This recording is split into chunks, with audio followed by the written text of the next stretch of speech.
Hi, it's Tony from Cassette Come Back. So today I'm going to look at some cassettes from a country that, well, given how industrialised they are and how big they are, I thought would have made a lot more than they actually did.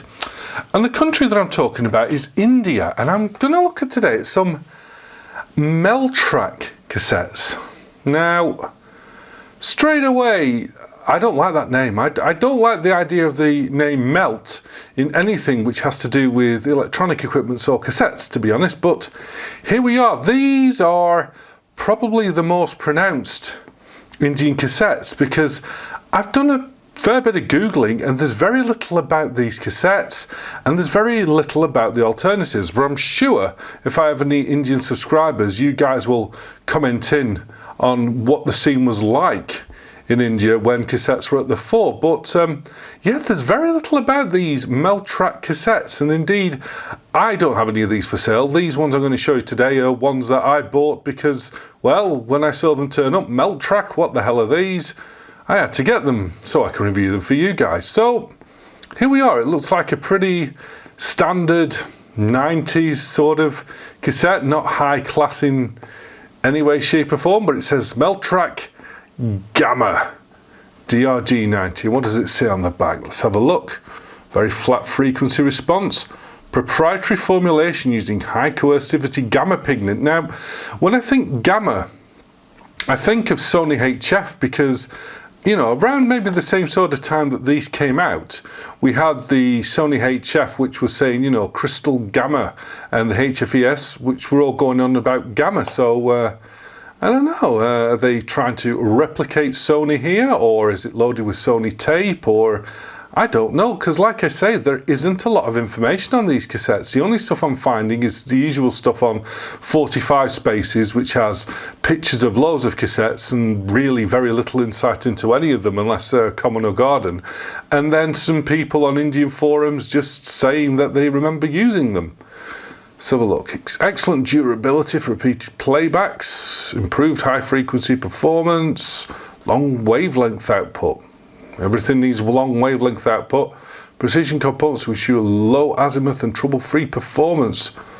They're all manufactured to stringent quality standards. However, Meltrack will not be liable for any loss or damage. So they say made to manufacture to stringent quality standards. But if it does break, don't sue us. No chance. So that's the Meltrack DRG. So I actually have a few. I've got this one as well, which is the Meltrack DRC Slim. It says Cobalt, so Cobalt doped, position normal, and let's be honest, you look at that and you think, what's that trying to look like? It's trying to look like that, isn't it? It's basically they've aped the 1990s Sony design there, but obviously not as well. But this one says Cobalt, so maybe this is a Cobalt doped, and it's slim as everything was going slim, and this one actually has the Meltrack sort of symbol on it. It's a proprietary cobalt oxide formulation, so superphenic, optimized dynamic mechanical properties, blah blah. Again, manufactured to the highest standards, but you can't sue us when something goes wrong.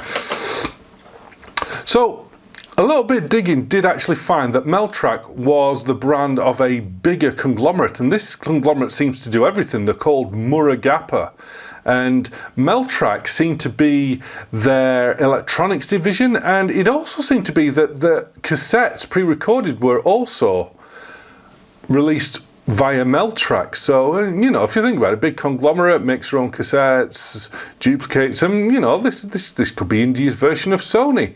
However, in 1999, Murugappa divested themselves of the Meltrack brand, as we can see here, and that was the end of that. So the last Meltrack cassette is this. We've had the Gamma, we've got the Cobalt, now we've got the Gamma Super DRGS. So we've got the DRG, DRGS, and the DRC, which was Cobalt. Maybe does DR stand for something? You know, I'm trying to think what DR might stand for, apart from disaster recovery if you're in IT, but no. But one thing I liked about this Gamma Super is this on the back. Look at this. we can see that the batch number, but this was actually manufactured in August 1993, and I like that because, you know, we never really saw that. We knew when they were, you know, the cassettes, what range they were in, but an actual manufacture date isn't something we saw. But, you know, high oxide packing for high output, improved durability, blah blah blah, and it actually says there Murugappa Electronics. So division of EID Pari, India, 43 Moore Street, Madras. And it says made in India, and that's the thing about these. I'm thinking, right, yes, they could be manufactured in India insofar as, you know, like a lot of Maxell said, manufactured in England. Oh, it's not going to stay there. All right, stay there then. But the thing is, are these actually Indian manufactured shells with Indian coated tape, or are they bits as they just bought in various places and thrown together in India? And this is what I've struggled to find out. I can't find any of this out because there doesn't seem to be much info on them. But I guess we'll just have to have a play and see for ourselves what we think. So let's go with the Gamma Super. Let's open this one up first. Yes, I know. Oh, you're scratching the hell out of the cases when you open them this way, but these are literally the only ones I have of these, the only ones I've ever seen. So I'm going to be a little bit delicate opening them. Because like I say, I mean, we all like to collect, but these are literally the only ones that I've got or seen, and there's no more on eBay. So it's strange that, because I would have thought, not being funny, something made by a big industrial company in India, there would have been a fair few of these. I don't imagine they made a few thousand. Ooh, it's stuck to it, never mind. Okay, the wrapper's off. So there we go, the Meltrack Gamma Super. Now, straight away, this doesn't feel or look premium to me, but it seems to have an interesting leader. What's it got? It's got Meltrack on the leader. So maybe these were actually made in India, the shells, you know, because normally the shells have the leaders already on so that the loading machines can just attach the tape and feed it in. So that's why, you know, you can see like cassettes which are made by SKC, etc., usually have the same leader, even though they're branded by a different brand. But this one actually does have Meltrack leaders. And now I'm kicking myself, so bear with me. Aha, let's have a look at the tape itself. So let's just wind it on a little bit. Have a see what the tape looks like. Quite a long leader on that. Okay, so the tape in this one, that's very dark. Now, does this mean it's a proper Cobalt doped? Or does it mean it's slip videotape? Because I gotta say, this shell reminds me of Maxim, and we all know how good Maxims are. Let's have a look what it says at the top. Oh no, if you look, can you see that? I don't know if you can see it, but it actually says Mel. So either they got them branded themselves or they actually made their own shells. I like the little red hubs there. Sorry, the little red guide wheels.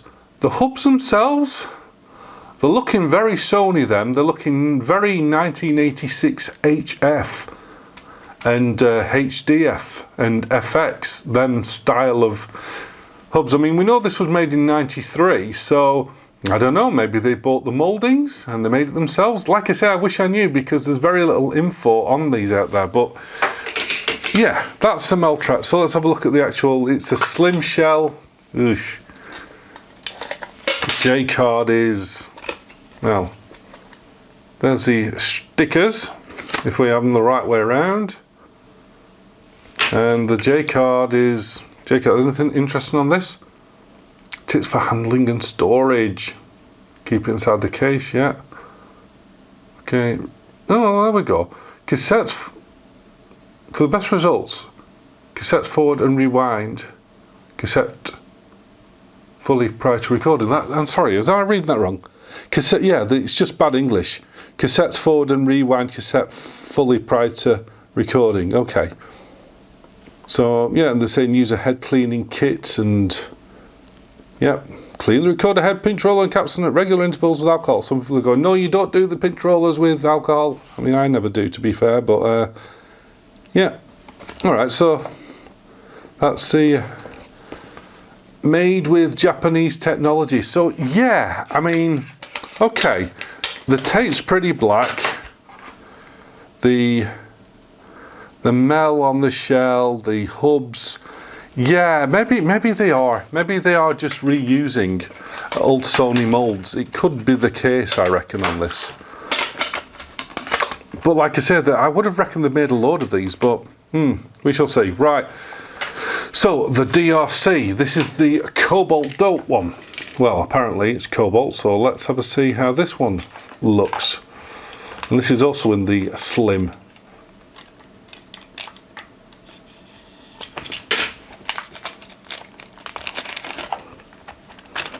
Again, made with Japanese technology, even though this case is a bit smashed.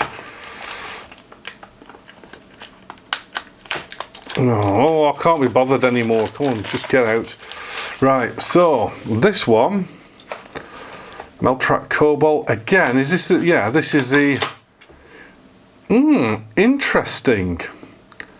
Now, this shell, with this sort of smoky bit at the top and then this bit here and the red, it does really remind me of the 1990 Sony, except for this bit in the middle, which seems to be on the inside. You see the little counter things? You'd think they'd be on the outside, but they're not. It's smooth. They're on the inside, which is strange. Does really remind me of 1990 Sony's HF. But yeah, no melt on this, it just literally has an up, but the actual Meltrack logos there, they are in the actual shell itself. So let's just wind the tape on, because this says it's a Cobalt, so I'm going to imagine this is going to be pretty dark, which it is. That looks quite nice, very nice dark shiny tape there. Yeah, so yeah, it's unspectacular looking. Let's have a look at what else. I mean, the shell, the case is broken, but it seems to be, it's probably going to be the same, yeah, same stickers. Yes, the same preconditioning of audio cassettes, cassettes forward and rewind cassette. Yeah, the bad English, never mind. But otherwise, it seems pretty much the same as the Gamma Super. So that's that one. And the DRG, which I've already unwrapped one of these because I got a couple of these ones and I want to have a play with it. So this one's got a full size case on it. Again, the shell seems to be the same as this one because it's got the mel at the top. And this one again, I think, is this one as brown? I thought this was kind of brown when I looked at it. Let's have a look. Again, it's another dark tape, and J cards are pretty much the same stickers again, and the same useful information in the inside cassettes, fast forward and rewind cassette. But other than that, all pretty much the J cards say the same thing, the same way. And so we've got, like I say, these two seem to be, apart from the case, seem to be in the same shell, same hubs. This one has a slightly different shell and hubs, which I'm thinking because it looks so much like a 90, it might be a bit earlier. This might be 1990, they were 1993s. But yeah, I mean, none of them look premium, but the tape doesn't look bad. The shells look decent enough. So I guess all we can do at this point is let's fire up a deck and have a listen to them, see if they're any good.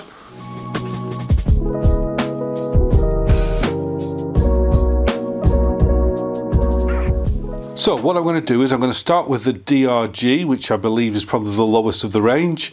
Then we're going to go for the DRG S, and then we're going to finish off with the Cobalt, which I'm imagining is the top of the range in these cassettes. So I've got this already biased up. So what I'm going to do is I'm going to record this one just at what the deck recommends, because I can hit the set level button here on the Revox, and it will set the level to what it thinks is a maximum for this cassette, which is around 0, which is fair enough. The other two I'm going to do the same, but then I'm going to crank it up a bit, see if they can maybe handle +2, +4, +6, who knows. So the tracks that I'm going to be using today are again from the YouTube audio library and from a gentleman called Bobby Richards. And this one that we're going to use first is called Muriel. Muriel. Let's go.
Well, good news is that wasn't a Type 0. Yeah, it was hissy, but I can't imagine this was anything but a basic cassette at the time.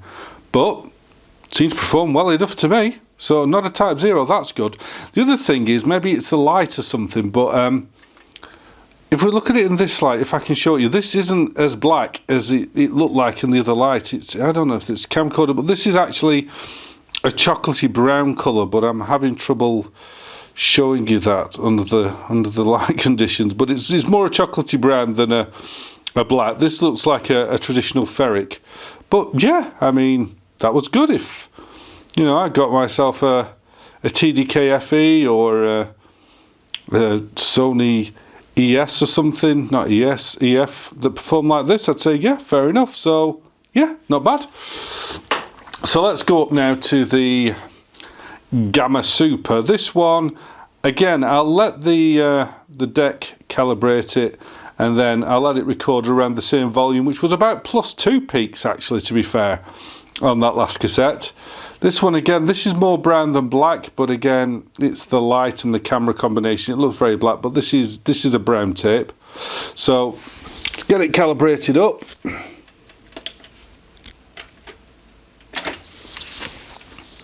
And this one, what we'll do, we'll let it go at 2, and then watch the old VU meters. I'll put a bit more heat into it, see if this can maybe take +4. Let's see how it sounds, because, you know, if the Gamma Super, maybe this could be the AD competitor. You never know.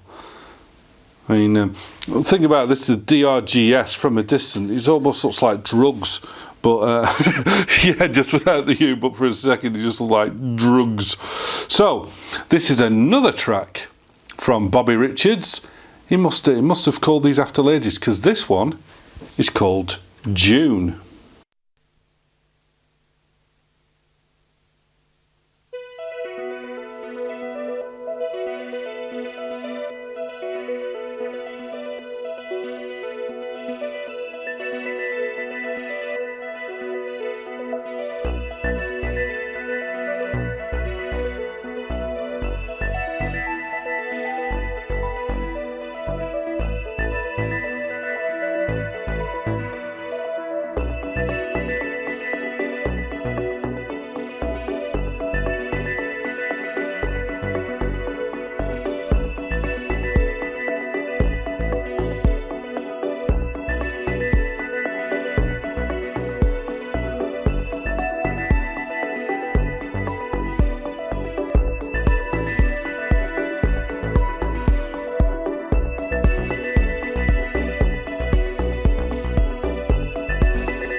Right, let's turn it up just a little bit.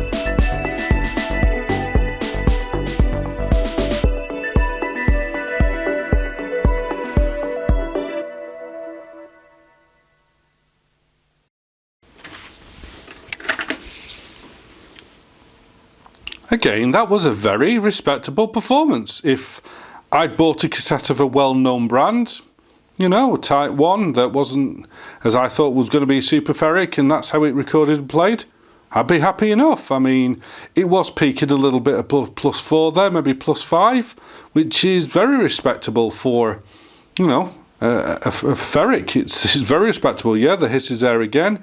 I don't know if these are Cobalt dope, but that's as good as an early 90s D to my ears, or HF or UR. So yeah, nice. I'm liking these so far. Very impressive. So now let's go to the Cobalt, and let's have a see. This one, I don't know if you can see, but whether or not, this actually had a bit of mould on it, I could tell, but I've given it a fast forward with my hand winder a couple of times, and the mould seems to have disappeared. So yeah, it's still there, but it's probably flaked out the bottom. But I guess the proof is whether the deck can actually calibrate it up to see if it's actually messed up the tape itself, or if this is now going to be full of dropouts. I hope not, because this is the only one of these I've got. But the case, as you saw when I opened it, the back of it was smashed and the foil had been torn, so you never know, moisture could have got in over the years, because like I said, this could be early 90s, this cassette, so 30 odd years it's sat there. Right, okay, well, it's calibrated up. So this one I'm going to leave at +4, which was where the Gamma Super was, and then maybe, if it performs alright there, we'll crank this up, see if this could take some proper heat, like a Cobalt dope ferric should. So this is another track from Bobby Richards, and this one is called TAK, and that's T-A-K.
Okay, let's crank this up a bit.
Okay, so I think that maybe the mold has got to it a bit, because I could hear some slight, just slight, I mean only because I'm listening to this through headphones.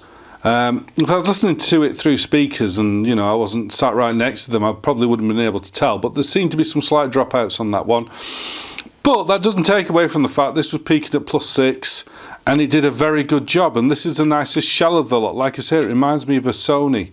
But yeah, that was a good cassette. If I got that as a Type 1 again, I'd be very impressed with that performance. So not Type 0s, and they've all acquitted themselves very well. Yeah, well done Meltrack, especially for not melting on my rack. Yeah, I'm here all week, don't forget to tip your waitress.